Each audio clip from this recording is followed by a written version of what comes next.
And I think sometimes composers, I'm sure present company accepted, can be guilty of writing what they think they've written and forgetting accidentals elsewhere, or thinking they're in a new key and forgetting the key signature actually isn't that new key. I think for performers, giving new work, performance of new work, this will also be very helpful indeed. Would you agree? Oh, absolutely, yes. Well, thank you very much for that observation. So often they're riddled with misprints, first edition or first copies from composers. Because they've forgotten to put them in. Because the accidentals are ambiguous, or they think they know what they mean, and it's not actually what they've written. And so within the shape of the note head, one knows they exactly what it couldn't is. get it wrong. Yeah. Absolutely. Well, thank you so much. I'm Kimmy Wong. I'm a student from Royal College of Music. Yeah, we're just interested about the topics with simplified music notations, and just we had a bit about the presentation, which is very interesting, and I feel it's quite helpful for beginners to just a starter to touch the music, because some children are quite afraid of a lot of symbols. So that kind of notation may help them to think music is not that difficult, and maybe urge them to learn music more effectively.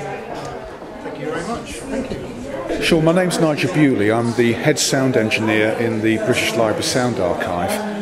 The British Library Sound Archive is one of the biggest archives in the world and contains sound recordings of all different sorts, all different kinds of music, wildlife, spoken word, sound effects. As part of my job, I occasionally have to follow a score. Never will I be able to sight read. When I was at school I used to sight read. Those skills have long gone. But I can follow a score. I need to know when the violins come in, when the piano gets louder, that kind of thing. And I need to edit from a score sometimes to join up 78 RPM sides.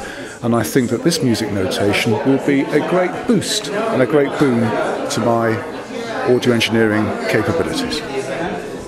And Peter Wright, I've just finished as president of the Royal College of Organists. I'm also organist of Southwark Cathedral, and I was sent as everybody here, I think, the examples some years ago, about 2 or 3 years ago, and was impressed by its potential. And that's really what drew me here this evening. Because I also teach and have been an examiner for all sorts of things. I just thought it might be a very helpful way forward. Yes, thank you. Thank you.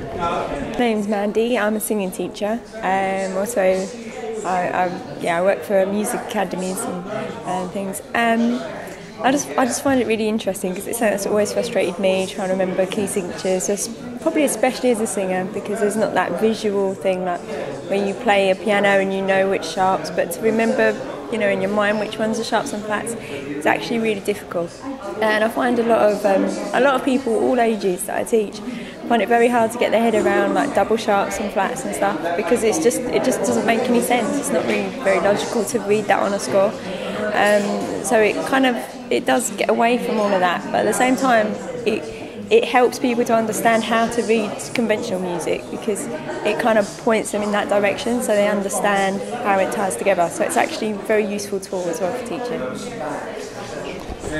My name is Rahana Keshki, and I work with Ginevra, so that's how I found out about it. But actually, I played piano for about 10 years when I was younger, and I haven't been able to sight read very well in my life, and I think this will be a really great tool to be able to pick it back up again, because I love performing, but the practicing part I'm not too great at. So yeah, I'm going to buy the elementary book and see how it goes. Thank you very much. I'm Chris Clark. I'm from the British Library. I do play the piano and I sing. I sing quite complex music as well, so I've been delighted to find out today that they're planning to extend it to kind of microtonal music as well as chromatic music, and I bought a copy of the book tonight because there are a couple of pieces I play that are in there which have presented a number of stumbling blocks over the years, so I'm going to try it out and see if it works, see if it helps.